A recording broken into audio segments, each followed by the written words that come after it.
Welcome to a special presentation of Eye on Bankruptcy, brought to you from the annual spring meeting of the American Bankruptcy Institute in Washington, D.C. Our guest is Eugene Wedoff. I don't know whether to call him a former or a retired bankruptcy judge. I surely don't think Gene is retired, so former is probably a better word.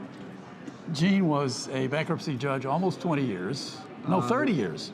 28 years, 2 months, and 2 days. That's right, in Chicago. And I first saw you perform in the airlines bankruptcy, United Airlines. And since then, you have gone on to do greater things.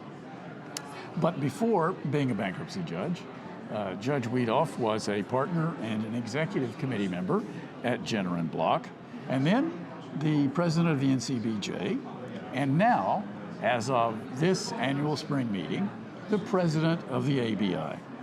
A most important position, and we thank you for taking that on. But as I said, Judge Wedoff is hardly retired, because what he's doing these days is God's work. That is to say, he is representing consumer debtors in appellate matters pro bono. And as a matter of fact, folks, just 2 days ago, representing a pro bono debtor out of Alabama, he won an enormously important student loan decision in the 11th Circuit Court of Appeals. Correct. Beautiful briefing and a wonderful result, and a very nice precedent you set there. And from the bottom of my heart, I thank you for what you did there and what you're doing all along. Well, Bill, I have to say, just in connection with that student loan case, I was assisted greatly by the law firm of Jenner & Block, my former firm, and it just happens that my son was working for that firm, and when I called on him to ask if he might like to give me a hand with this case, he not only agreed, but he brought his firm with him, and they have been just enormously helpful in that case. In fact, my son argued it. Well, I was going to say, I was surprised that you allowed your son to argue the case, because ordinarily a senior lawyer allows a junior lawyer to argue a case when the case is a loser.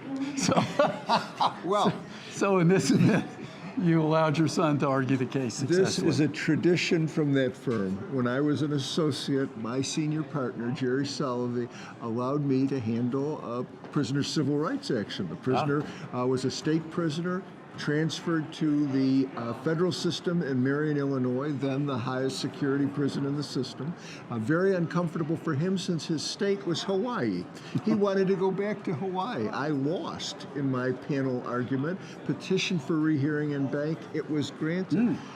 Jerry Salovey let me argue that case en banc to the 7th Circuit, and we prevailed in the en banc rehearing. But the idea was to let the new lawyers get the experience and have the privilege of representing a client in that kind of a forum, and I wanted to extend that to my son. Well, very good of you. Very good of you. Among the projects you have during your term and even beyond your term at ABI is the Commission for the Reform of Consumer Bankruptcy Law. Yeah, we just call it the Commission on Consumer Bankruptcy, short term. Well, tell me, what are some of the areas that you plan on getting into in the Consumer Bankruptcy Reform Commission? Well, to answer that, it's really helpful, I think, to look at what we're trying to accomplish in general, and that is to have a commission with people whose experience reflects all of the areas that are affected by consumer bankruptcy. So we have individuals who have been representatives of debtors, of creditors, of trustees. We have an ex officio member from the United States Trustee Program. We have people who have had more commercial grounding, but we want all of these groups to come together and try to come up with consensus proposals that can operate at any level of the bankruptcy system. So certainly, if we want to propose a change in the code, we'll be addressing ourselves to Congress, but it could be a change in the bankruptcy rules. It could be a change in the way the U.S. trustee program is run or the way trustees do their work. It could be a change in local rules of a court. It could could be a change in the approach individual judges take to issues that come before them. So wide range with the emphasis on being practical, focusing on discrete issues. So in that context, the question you're asking me, what kinds of issues would come up? Right. The top of many people's list is student loans. Really? Because of the enormous impact that the student loan burden has on our economy, having student loans effectively dealt with in bankruptcy is a major issue. Now, it could be that there would be changes in the standard for student loan dischargeability. But let me ask you this. Yeah. Congress said when they made student loans almost non-dischargeable that they wanted to make them impossible to discharge so that there would be a market to make student loans.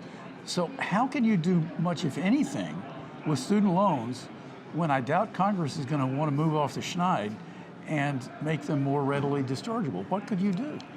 Well, let's take that hypothesis. I'm not convinced that that's necessarily the case, but let's say that's the case. There are still areas where bankruptcy law could be modified to pay a non-dischargeable debt more effectively. Let me just give you one example that comes to mind. Right now, student loans are paid in Chapter 13 cases, for the most part, pro rata with all other unsecured claims. If student loans could be paid at a higher rate than other unsecured claims, a debtor could emerge from Chapter 13 with a much more effective discharge not because the debt's non-dischargeable, because the debt's been more effectively reduced. Now, one way in which that could be done would be to actually increase the payments that are made on student loans by making them a priority, as domestic support obligations are a priority, certain tax obligations are a priority. And by paying them in full as a priority, or to the extent possible in the Chapter 13 case, the debtor would emerge much more able to engage in the economy more effectively. I see. Well, the last thing you said is what I think Congress misses, that people with student loans these days are not consumers. They can't buy homes. They have a hard time buying cars. They're reluctant to get married and have children. Oh, wow. I hadn't thought about that, but I'm sure that's true. Yeah. Well, that's a problem we need to address in this country as the cost of education goes higher and higher. Well, tell me, what about compensation? Because I got to tell you, Gene, I've always wondered how bankruptcy lawyers in consumer cases can get the job done with as little as they're paid. But beyond that, do you intend to look at the compensation issue? Well, what I'd like to emphasize is that the commission itself and the committees that are working within that commission will be deciding exactly what issues they want to look at. But like student loans, compensation, fees, if you will, are another issue that is very high on the agenda of most of the commissioners. So I'm confident that will be addressed too. And here too, a number of areas that are significant. Can a debtor in Chapter 7 pay the attorney during the tenure of the case? Or is there some requirement that the attorney be paid in full before the case is filed, because any post-petition obligations might be covered by the automatic stay or by the discharge that's ultimately issued? So that's an issue. Well, further along those lines, the Ninth Circuit BAP had a decision within the last, I guess, 2 or 3 months, essentially saying that a debtor cannot pay a lawyer in advance of filing to defend expected litigation. So, that, and if you do pay them, it can be recovered by the trustee. So this makes consumer debtors bereft of counsel and unable to defend themselves. Unless they have exempt assets that they can use to pay their attorney. Or income. Yeah. Yep. But these are exactly the problems that I think the commission might want to address. And I can tell you in Chapter 13, there are also questions. To what extent may a debtor's attorney in Chapter 13 be paid ahead of secured claimants? If secured claimants have to wait because a debtor's attorney is being paid, are they getting the equal monthly payments that are called for by Section 1325? Issues like that can be fruitfully addressed without the massive change that some people have proposed, like a single chapter or an administrative approach to bankruptcy relief. No, we'd be operating within the existing system, but looking at discrete areas that could be made to work more effectively for everyone involved. I see. Well, what about secured debt, mortgages in consumer bankruptcies? What about that? You and I had occasion to talk about this issue once before, and the problem here is that in Chapter 13, we have rules that prevent a secured debt from being stripped down to the value of the collateral that supports the debt.